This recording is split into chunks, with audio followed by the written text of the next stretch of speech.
is going on, guys, and welcome back to another Pokemon Ultra Sun and Moon Wi-Fi battle. Today I have an OU match against Salmon, and I haven't played OU in a really long time, but I decided to switch things up a bit, and I built this team that has some Pokemon that I don't really use very much, and it was a good opportunity to kind of test these guys out. So honestly, playing in OU is kind of refreshing when I spend most of my time in the lower tiers. But yeah, so looking at my opponent's team, he's got some pretty big threats. I am worried about the Mimikyu along with the Mega Gallade. He's got the Manaphy who can Tail Glow, but let's go ahead and just jump right into it. So I'm just gonna lead off with my Tapu Koko. I want to get a nice little Volt Switch going, so I send out my Banana Peel guy, and he actually ends up leading off with a Tapu Koko of his own, except his is shiny, and it looks way cooler, so he wins the popularity contest this time. But we set up that Electric Surge, obviously, and at this point, I do want to switch out. I'm expecting him to want to go for a Volt Switch, so I'm just going to go ahead and go right into my Excadrill here, obvious ground type, be able to soak that up, and then get a little bit of momentum as Holy Moly comes out, breaks the mold, and he ends up going for a Nature's Madness, which is basically just like a Super Fang. It sets you down to half HP, depending on how much you have, but that's going to bring me down to half, which is kind of unfortunate. But I just decided to go for an Earthquake here. I know it's going to hit anything for a whole lot of damage as he brings in his Haxorus. I'm assuming he expected me to go ahead and set up those Stealth Rock, but I'm just going to go ahead and shake the ground, and that's going to hit that Haxorus for a decent amount of damage. It does over half, so that's really cool. Definitely whittles that thing down nicely, as at this point I don't want to take an Earthquake, so I'm going to go ahead and predict that and switch into my Zapdos, bring out the old Electric Dorito Bird, and obviously it doesn't affect me. So that is not too bad, as at this point he's going to go for the Dual Chop, and that gives him 2 chances to activate the Static, and it actually does, so that's going to be a paralyzed Haxorus, and this thing is not as threatening anymore. So I'm going to go for the Heat Wave here. I was actually expecting him to switch into his Excadrill, trying to absorb an electric attack, but not too big of a deal, as it's going to whittle that thing down, and then I am going to be faster due to the paralysis. So he's actually going to end up switching out here as he brings back in the Tapu Koko. I just stayed in and went for the Hidden Power Ice. I was honestly expecting him to just leave the Haxorus in, kind of just die, seeing as it's paralyzed and it doesn't really have a whole lot of health. But it is a good play because he was able to freely bring in the Tapu Koko, and he is going to be able to bring that Haxorus to die and be able to get a revenge switch later. So I have a Chansey on my team, and I figured this is a damn good time to use it. So I bring in the old Spoiled Egg. It is green and, you know, pretty nasty. Get some green eggs and ham going, as he does go for the Nature's Madness. It is going to bring me down to half, but Chansey doesn't really care about that too much because I do have Soft Boiled, and that's perfect. So now he's going to go for the U-turn, as I decided to go just for the Soft Boiled here just to get my health back up to full. I knew he was going to U-turn there because, you know, Tapu Koko doesn't have a whole lot of business playing with a Chansey. So I go ahead and eat my own egg, which is, you know, a little bit weird, but it is going to bring me back to about full, which is nice. And honestly, I haven't really used Chansey a whole lot. These things are kind of just annoying assholes, but since I was playing OU and I was just using some stuff that I don't really use too much, I figured why not toss a Chansey on there. So I'm going to bring back in the Zapdos as he goes into the Excadrill. He is going to set up that Stealth Rock, which is unfortunate because, you know, Zapdos doesn't like that too much, and I do have a Hawlucha who is built to sweep on this team who doesn't like that a whole lot either. But I do have an Excadrill with the Rapid Spin on my team, so I guess I will be able to get rid of those hazards if I want to. So he goes ahead and set the Toxic on me, as I'm just going to stay in and go for the Heat Wave. I know it's going to do a whole bunch of damage. It's going to be a nice 2-hit KO against this thing, and I'm not really too worried about getting the Toxic on Zapdos, really, because I do have Heal Bell on the Chansey. So Zapdos isn't looking too bad over here. I decided to just stay in and go for another Heat Wave. If he wanted to go ahead and hit me with a Rock Slide, that's fine, because I am bold max defense, so I'd be able to take that. But he is just going to bring back in the Tapu Koko, sets up the Electric Dance Party, and I just hit it with a Heat Wave, which is going to do a little bit of damage, and this thing's getting kind of whittled down from switch-ins. So that is pretty nice here, as I'm eating some leftovers, getting hurt by some poison, but not too bad, as Zapdos is still in a pretty good position here. And I decided to go ahead and just switch right back into my Chansey. I have no reason not to. Honestly, I come in just really easily against Tapu Koko and really just any attacker in general. Chansey's just an absolute beast. So he actually goes for the Thunder.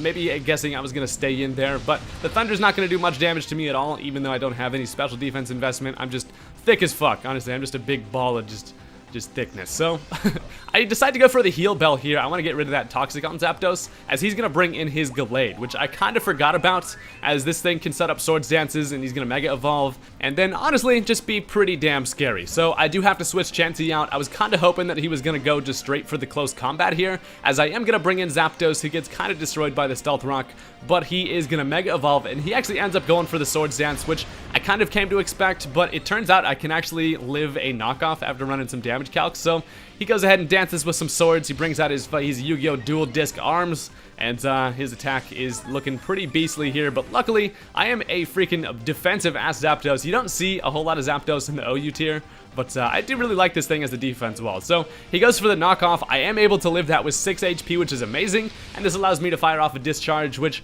is not going to do a whole lot of damage. I figured there was a chance to get the paralysis, but it is going to happen there as he's able to finish me off with a Zen Headbutt, which is kind of a bummer, so I lose my Zapdos there. But the good news is this allows me a revenge switch in, and I have myself a nice little serial killer. So Mega Alakazam is one of the best revenge killers in the game, seeing as it's super fast and it hits just really hard with everything. It's got really good coverage. So I'm gonna go ahead and Mega Evolve, bust out some more spoons, and no cereal is safe because I am just hungry as hell and ready to get my cereal on. So I go ahead and trace this thing's inner focus, and I am going to be able to outspeed and just knock this thing out with a Shadow Ball. Go ahead and toss some spoons at it in the mix. It's like putting a rock in a snowball. I just toss some spoons in the old Shadow Ball. So now he's going to bring back in the Tapu Koko. He's like, why is this battlefield green? It needs to be yellow. So he sets up that Electric Surge, and honestly, at this point, I kind of figured if he was going to bring this thing in against Mega Alakazam, it's probably going to be Choice Scarf, and he's going to be able to hit me real hard with a Thunder. So I decided to predict that, and I'm going to bring back in Holy Moly as I get hurt by a little bit of Stealth Rock. Not too big of a deal, but he is going to go for the U-turn here, which is a nice play, predicting the switch, although it would have hit Alakazam pretty hard. But yeah,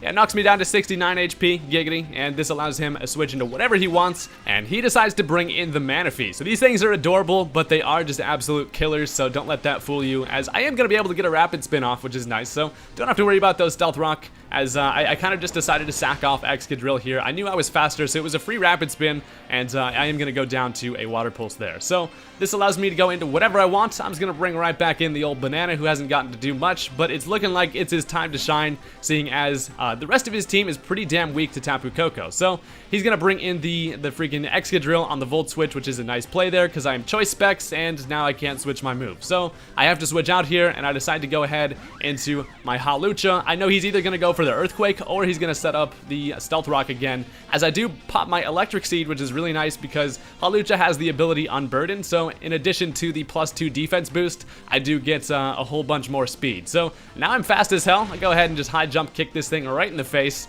and it's looking like Hawlucha is ready to tear some shit apart. Honestly, I really like Electric Seed, Hawlucha paired with Tapu Koko on the same team. It works really nice. I can take a whole lot of hits here. So he's going to bring in the Mimikyu. This is what I was worried about. I was kind of saving Hawlucha for after this Mimikyu was dead, but I didn't really have much of a choice, as an Acrobatics is going to take care of that thing's disguise, and he is going to end up going for the Swords Dance. But the good news is, with the +2 defense boost, I should be able to take a Shadow Sneak. Actually, I know I can take a Shadow Sneak, so I'm just going to go for another Acrobatics here. I was kind of expecting this to kill, but it lives it with red HP, and that allows him to go ahead and hit me with a Play Rough. So with the +2 and the Stab Play Rough, that is going to take out Hawlucha, but good job, buddy. You did your best. I never really use Hawlucha, and that thing is actually really fun on this team. So now I'm just going to bring right back in Tapu Koko. I am going to be able to outspeed. I was expecting him to probably just go for the Shadow Sneak to get as much damage as possible, but he's just going to stay in and click Play Rough, as one more Thunderbolt's going to take this thing out. So it's looking like Tapu Koko is going to have a nice little field day with the rest of his team, because he is not really all that prepared for it. So now he's going to bring back in the Haxorus. This thing is pretty much dead as hell and paralyzed, so he's going to come in, get a little Mold Breaker, but it's not going to do much because he's going to get fried by this here Thunderbolt. So that thing is going to go down, and his last two Pokemon will be the Tapu Koko of his own and the Manaphy. So he brings in the Tapu Koko. It turns out to actually not be Choice Scarf like I was expecting, because Banana ends up outspeeding this thing, which is kind of nice. So the regular Koko ends up victorious, so that thing goes down, and his last Pokemon is going to be that Manaphy, who does not really enjoy Thunderbolt. So that is going to be the end of the match there. Honestly, it was really fun playing in OU. I don't play it all that much, but it is, like I said, nice and refreshing after just playing a whole lot in lower tiers. And it's cool because I'm able to use a lot of Pokemon that I don't get the chance to experiment with. So I will be doing some more OU matches in the future. Let me know if you guys enjoyed this, if I should play some more OU. But yeah, so go ahead and hit that like button on this video if you enjoyed, and as always, subscribe for some more Wi-Fi battles. Peace.